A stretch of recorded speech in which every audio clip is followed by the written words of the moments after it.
DD network पर।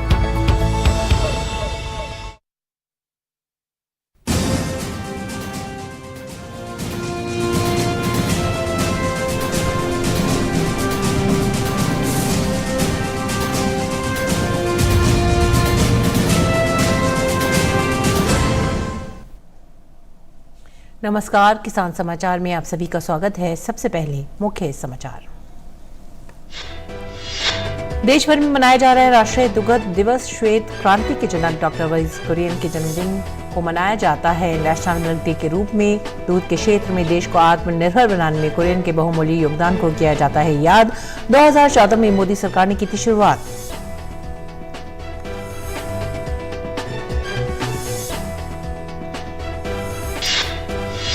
भारत आज विश्व में 23% के साथ सबसे बड़ा दुग्ध उत्पादक। डेयरी सहकारी समिति ने निभाई अहम भूमिका। दूध की कमी वाले देश में दुग्ध उत्पादन में अग्रणी देश बनने की भारत की सफल यात्रा।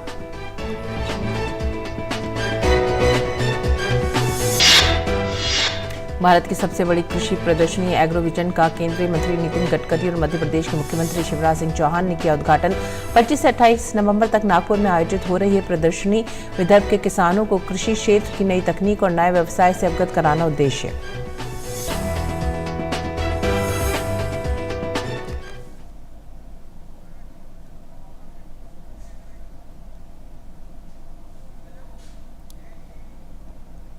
और खबरें विस्तार से। देश को दूध के क्षेत्र में न सिर्फ आत्मनिर्भर बनाने वाले बल्कि श्वेत क्रांति के जनक डॉक्टर वर्गीस कुरियन का 26 नवंबर को जन्मदिन होता है। इस दिन को राष्ट्रीय दुग्ध दिवस के तौर पर मनाया जाता है। इस दिन को राष्ट्रीय दुग्ध दिवस के रूप में मनाया जाता है और साथ ही इस क्षेत्र में उनके योगदान और उनके संघर्ष से जुड़ी यह खास रिपोर्ट आपको दिखाते हैं।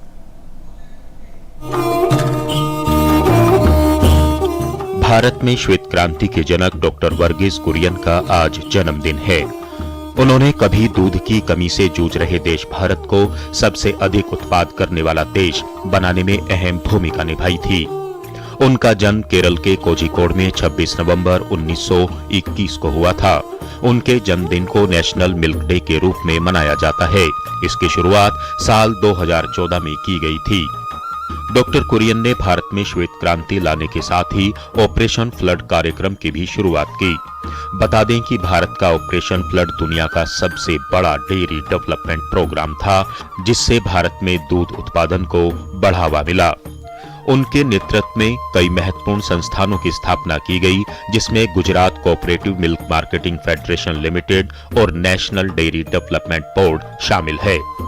इन संस्थानों ने देश में डेयरी कोऑपरेटिव मूवमेंट को आकार देने में महत्वपूर्ण भूमिका निभाई और पूरे देश में आनंद मॉडल की कोऑपरेटिव डेयरी का प्रचार किया। डॉक्टर कुरियन हमेशा खुद को किसानों के लिए काम करने वाला एक कर्मचारी मानते थे। 50 से अधिक वर्षों की अपनी सेवा में उन्होंने दुनिया के विभिन्न संस्थानों से 15 उपाधियां प्राप्त की। डॉक्टर कुरियन का मानना था कि सीखना कभी बंद नहीं होना चाहिए। डॉक्टर कुरियन की अगुवाई में चले ऑपरेशन फ्लड के बलबूते ही भारत दुनिया का सबसे बड़ा दुग्ध उत्पादक देश बना। डॉक्टर कुरियन को उनके महान कार्यों के लिए कई पुरस्कार मिले। इसमें सामुदायिक नेतृत्व के लिए रोमन मैग्सेसे पुरस्कार, पद्मश्री, पद्म भूषण, कृषि रत्न पुरस्कार, कार्नेगी फाउंडेशन पुरस्कार, विश्व खाद्य पुरस्कार, विश्व डेयरी एक्सपो मेडिसन और यूएस द्वारा अंतर्राष्ट्रीय ख्याति प्राप्त व्यक्ति का सम्मान तथा पद्म विभूषण शामिल है। Bureau report, DD news, Delhi. पिछले 8 वर्षों में भारत ने दुग्ध उत्पादन में 44% की वृद्धि दर्ज की है। आज वैश्विक दूध उत्पादन में 23% की बढ़ोतरी के साथ भारत की हिस्सेदारी देश में सालाना लगभग 2010 मिलियन टन दूध का उत्पादन होता है और इससे 8 करोड़ डेयरी किसान सशक्त हो रहे हैं, जिसमें बड़ी संख्या महिलाओं की भी है। प्रधानमंत्री नरेंद्र मोदी ने सितंबर में ग्रेटर नोएडा में आयोजित वर्ल्ड डेयरी समिट का उद्घाटन करने के बाद अपने संबोधन में कहा था कि भारत का डेयरी सेक्टर विश्व के अनेक गरीब देशों के किसानों के लिए बेहतरीन बिजनेस मॉडल है। उन्होंने देश की असली ताकत छोटे किसानों को बताया था। पीएम मोदी ने देश में डेयरी क्षेत्र की असली ताकत छोटे किसानों को बताया। साथ ही उन्होंने इस क्षेत्र में सहकारिता के जरिए किए गए बदलाव का भी जिक्र किया। आज भारत में डेयरी कोऑपरेटिव का एक ऐसा विशाल नेटवर्क है जिसकी मिसाल पूरी दुनिया में मिलना मुश्किल है। ये डेयरी कोऑपरेटिव्स देश के 2 लाख से ज्यादा गांवों में करीब करीब 2 करोड़ किसानों से दिन में 2 बार दूध जमा करती हैं और उसे ग्राहकों तक पहुंचाती है।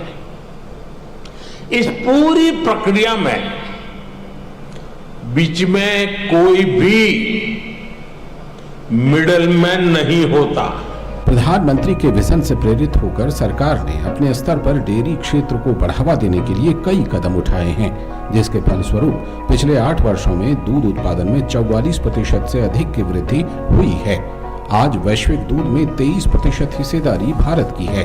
देश में सालाना करीब 210 मिलियन टन दूध का उत्पादन होता है और इससे 8 करोड़ डेयरी किसान सशक्त हो रहे हैं, जिसमें बड़ी संख्या में महिलाओं की हिस्सेदारी है। भारत के डेयरी सेक्टर में विमेन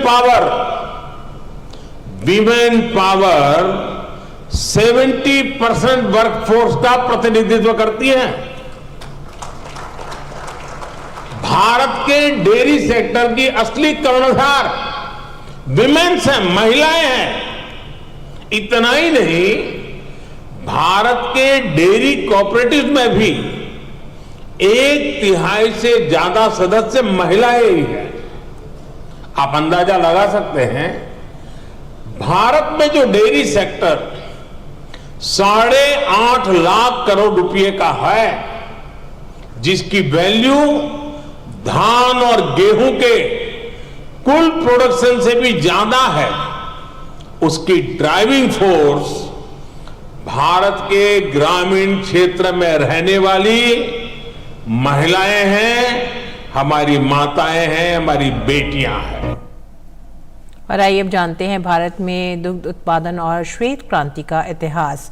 1950 और 1960 के दशक के दौरान देश में दुग्ध उत्पादन स्थिर था और वार्षिक उत्पादन वृद्धि कई वर्षों तक नकारात्मक रही। स्वतंत्रता के बाद पहले दशक के दौरान दुग्ध उत्पादन में वार्षिक चक्र वृद्धि दर 1.64% थी।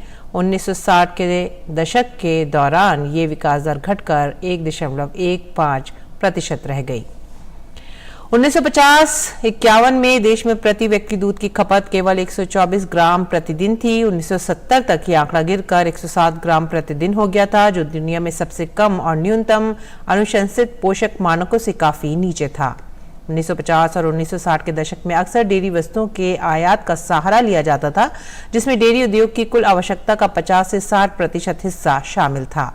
1964 में प्रधानमंत्री लाल बहादुर शास्त्री की गुजरात के आणंद जिले की यात्रा के बाद 1965 में ऑपरेशन फ्लड के माध्यम से देश भर में डेयरी सहकारी समितियों के आनंद पैटर्न के निर्माण का समर्थन करने के लिए एक जन आदेश के साथ राष्ट्रीय डेयरी विकास बोर्ड NDDB बनाया गया था।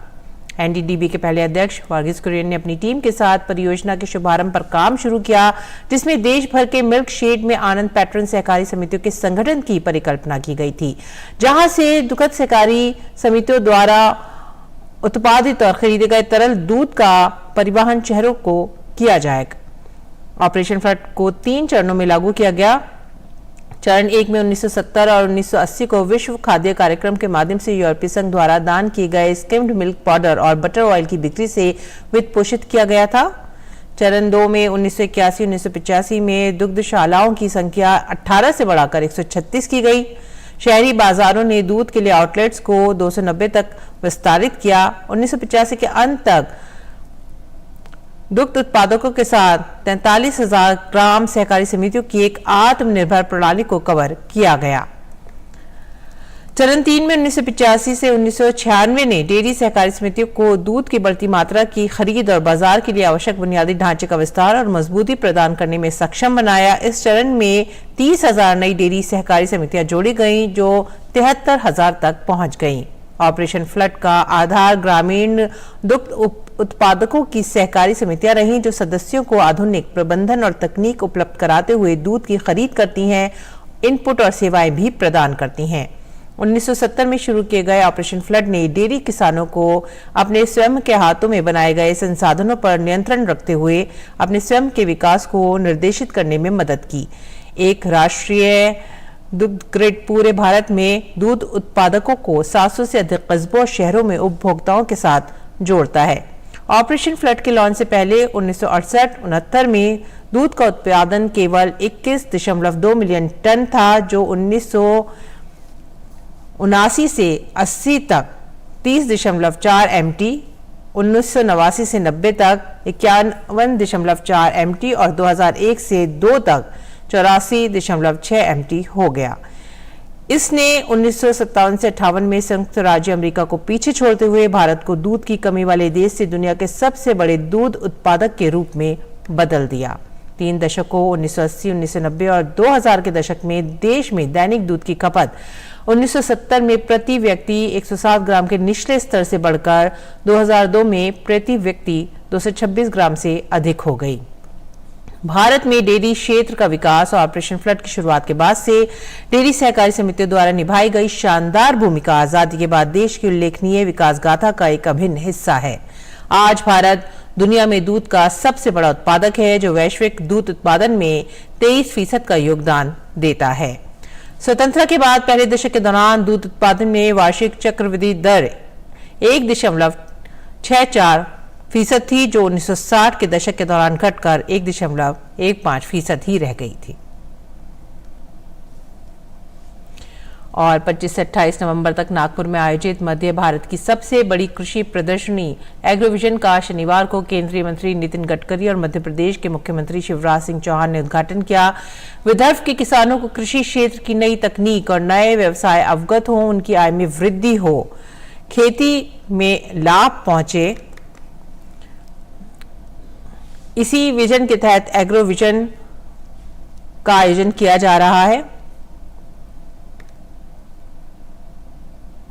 विदर्भ के किसानों को कृषि क्षेत्र की नई तकनीक और नए व्यवसाय से अवगत हो, उनकी आय में वृद्धि हो, खेती लाभदायक और किसान सुखी संपन्न और समृद्ध हो, इस उद्देश्य से केंद्रीय मंत्री नितिन गडकरी की प्रेरणा से हर साल नागपुर में एग्रोविजन का आयोजन किया जाता है।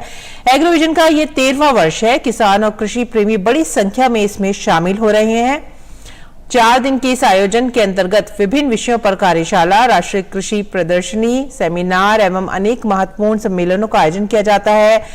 खाद्य, चारा और ईंधन पर आधारित भविष्य की कृषि पर विचार करते हुए इस क्षेत्र में अनुसंधान के माध्यम से एकीकृत प्रौद्योगिकियों के विकास पर व्यापक चर्चा करना और एग्रोविजन का मुख्य उद्देश्य है।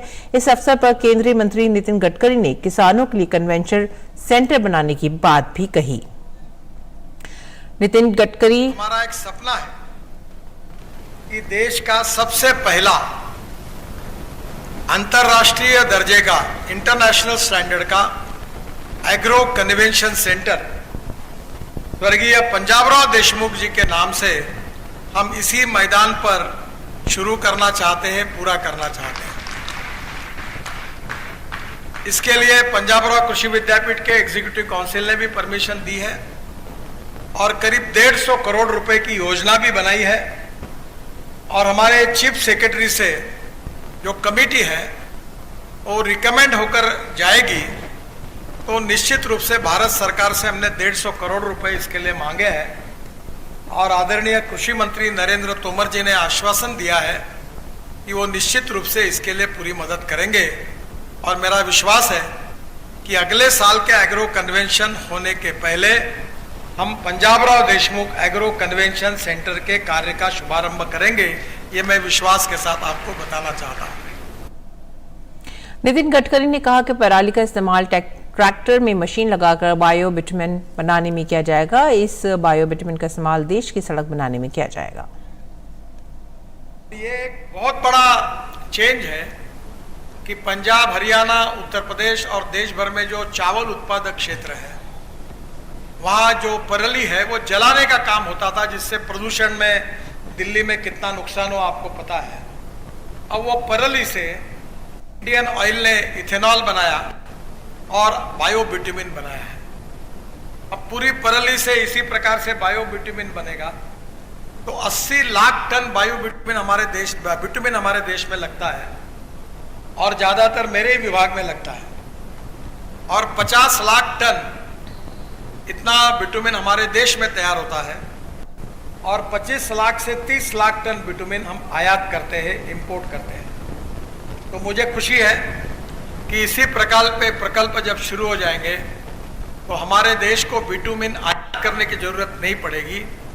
हमारे गांव के रास्ते, हमारे जिले, राज्य और NHAI के राष्ट्रीय महामार्ग ये किसानों ने तैयार किए हुए बायोबिटुमिन का जो परली है उससे बनकर हमें मिलेंगे। और आइए अब जानते हैं देश भर की मंडियों का भाव।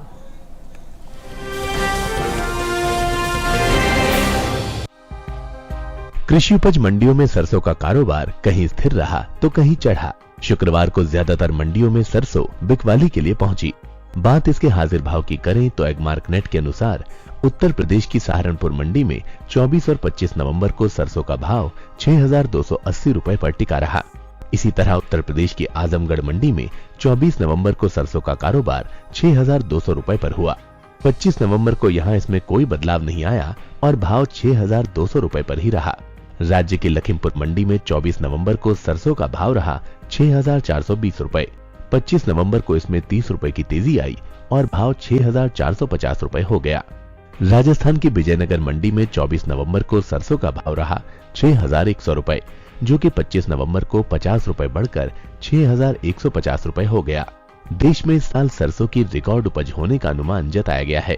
कृषि मंत्रालय की ओर से जारी चौथे अग्रिम अनुमान के मुताबिक साल 2021-22 के दौरान घरेलू स्तर पर सरसों की पैदावार में बढ़ोतरी देखने को मिल सकती है। साल 2021-22 के दौरान रबी सरसों की उपज 1,17,46,000 टन होने का अनुमान है, जबकि बीते साल इस दौरान पैदावार 1,02,10,000 टन ही रही थी। इसी तरह इस साल कुल तिलहन की उपज भी बीते साल के मुकाबले बढ़ सकती है।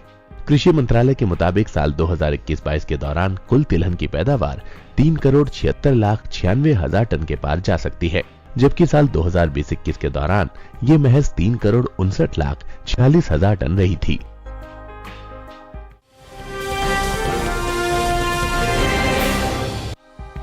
कृषि उपज मंडियों में मूंग की आवक सामान्य है।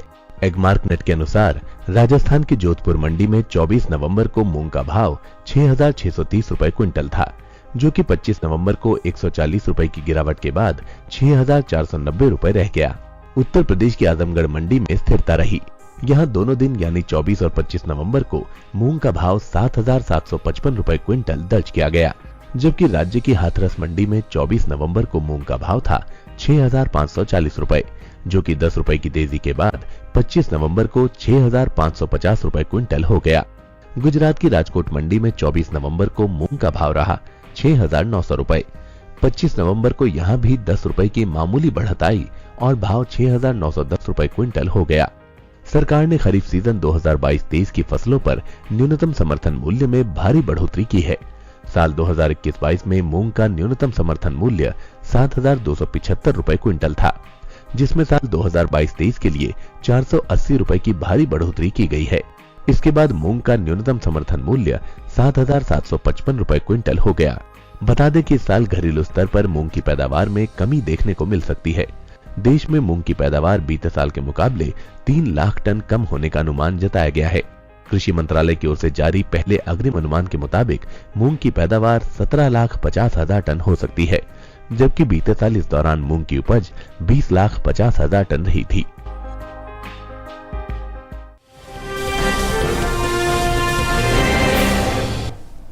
और आइए अब बात करेंगे मौसमी खेती की। किसान इस मौसम में कैसे रख सकते हैं अपनी खेती का ख्याल, आइए देखते हैं।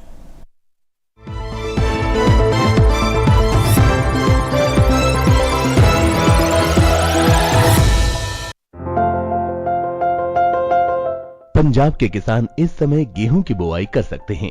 वैज्ञानिकों ने यहां के लिए PBW 826, PBW 869, PBW 824, सुनहरी और PDW 291 जैसी उन्नत किस्में बोने की सलाह दी है।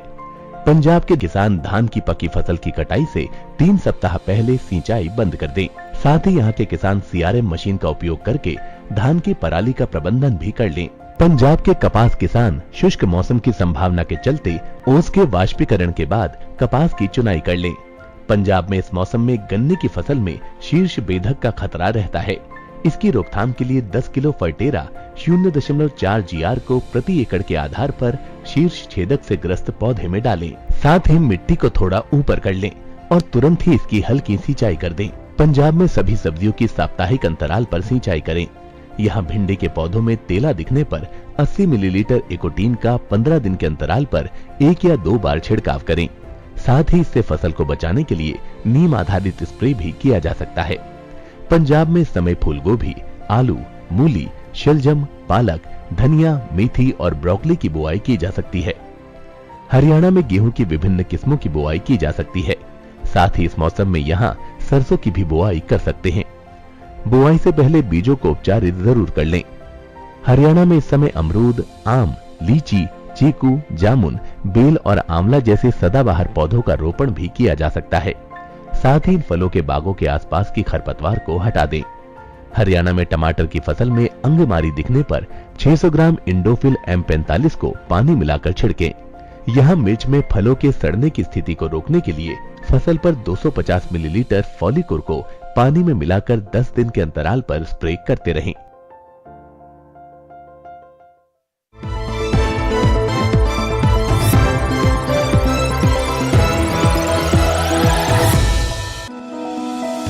वैसे तो बरसात की जलवायु बैंगन के लिए सबसे उपयुक्त है, लेकिन शीतकालीन और ग्रीष्मकालीन बैंगन भी उगाए जाते हैं। अच्छी बात यह है कि बैंगन की खेती हर तरह की उपजाऊ मिट्टी में की जा सकती है।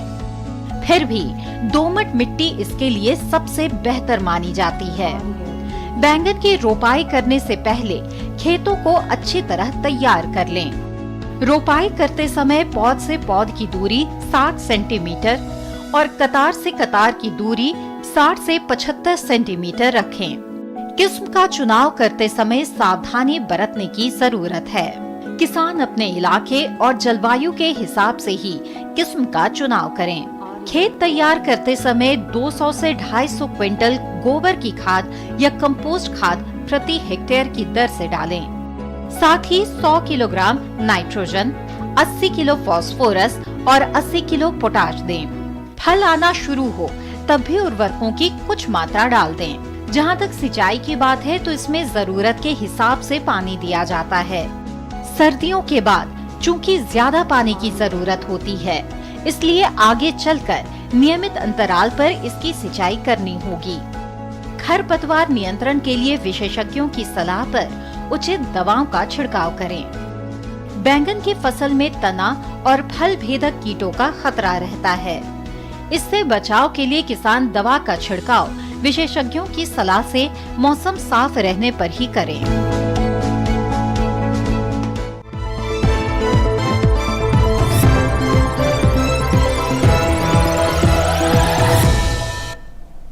और अब कुछ और खबरें खास खबर में। देश संविधान दिवस मना रहा है। प्रधानमंत्री नरेंद्र मोदी सर्वोच्च न्यायालय में संविधान दिवस समारोह में शामिल हुए। इस कार्यक्रम के दौरान प्रधानमंत्री ने ई कोड परियोजना के तहत कई पहलों का शुभारंभ किया। शीतकालीन सत्र शुरू होने के पहले शुक्रवार को राज्यसभा के सभापति मोहिउद्दीन ने सांसदों के साथ अपने निवास पर मुलाकात की। पिछले कुछ दिनों से वो लगातार राज्यसभा के सांसदों के साथ बैठकें कर रहे हैं। मुंबई में 26/11 की 14वीं बरसी पर महाराष्ट्र के राज्यपाल भगत सिंह कोश्यारी, मुख्यमंत्री एकनाथ शिंदे और उप मुख्यमंत्री देवेंद्र फडणवीस ने पुलिस स्मारक पर श्रद्धांजलि अर्पित की। बीएसएफ के जवानों ने पाकिस्तान से भारतीय क्षेत्र अमृतसर स्थित दाओ के गांव के पास में प्रवेश कर रहे ड्रोन को मार गिराया। जवानों ने ड्रोन पर फायरिंग करते हुए उसे रोकने की कोशिश की। गोलियां लगने से ड्रोन जमीन पर गिर पड़ा। तिहाड़ जेल से दिल्ली के मंत्री सत्येंद्र जैन का एक और वीडियो सामने आया है। नए वीडियो में सत्येंद्र जैन जेल सुप्रिंटेंडेंट अजीत कुमार के साथ दिखाई दे रहे हैं। अजीत कुमार को इस महीने की शुरुआत में निलंबित किया गया है। काशी तमिल संगमम में हिस्सा लेने के लिए चौथा दल बीती रात काशी पहुंच गया। बनारस रेलवे स्टेशन पर उनका जोरदार स्वागत किया गया। काशी तमिल संगमम सनातन संस्कृति को एक सूत्र में बांधने का प्रयास है। गुजरात विधानसभा के पहले चरण की 89 सीटों के चुनाव के लिए सभी राजनीतिक दल जोरों शोर से प्रचार कर रहे हैं। इस चरण का मतदान 1 दिसंबर को होगा। एमसीडी चुनाव को लेकर प्रचार तेज हो गया है। वहीं आम आदमी पार्टी और कांग्रेस भी प्रचार में जोर शोर से जुड़े हुए हैं। दोनों पार्टियां मतदाताओं को लुभाने के लिए अपना पूरा दमखम लगा रही हैं। भारत आगामी 1 दिसंबर को G20 की अध्यक्षता ग्रहण करने के लिए पूरी तरह से तैयार है। अंडमान निकोबार द्वीप पर शनिवार को मिशन प्रमुख और अंतर्राष्ट्रीय संगठन के प्रतिनिधियों ने काला पत्थर समुद्र तट पर योग किया। पर्यटन मंत्रालय ने शुक्रवार को नई दिल्ली में सतत पर्यटन पर CEO की राउंड टेबल कॉन्फ्रेंस का आयोजन किया। कॉन्फ्रेंस का मकसद राष्ट्रीय और वैश्विक स्तर पर उद्योग से जुड़े हितधारकों की जागरूकता को बढ़ाना है।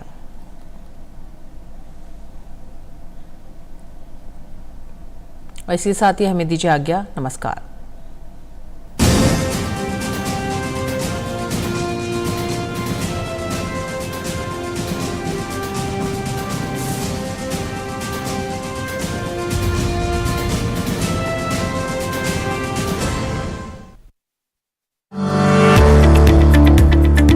आप मिलेंगे 2 स्टार्टअप चैंपियन से जो है इंडस्ट्री 4.0 से। पेट्रोल पंप पे 2 तरीके का कंजम्पशन होता है। एक, पेट्रोल पंप पे हम खुद जाके फ्यूल लेते हैं और दूसरा ऑन साइट फ्यूल का बहुत एक्चुअल में जरूरत है। हमारा ई-कॉमर्स प्लेटफॉर्म है। एक साइड पर सप्लाई है, जो फ्रेंचाइजी पार्टनर्स है हमारे, जो मोबाइल पेट्रोल हम खरीदते हैं, और एक साइड पे डिमांड है जिसको डीजल चाहिए। इस टेक्नोलॉजी से होता क्या है इस वेसल में या इस शिप में? ये डुअल पर्पस जहाज रहेगा जिसमें ह्यूमन इसके ऊपर बैठ के इसको चला सकता है, ऑपरेशंस कर सकता है, साथ ही साथ एक बटन को ऊपर करके ये अनमैन चल सकता है।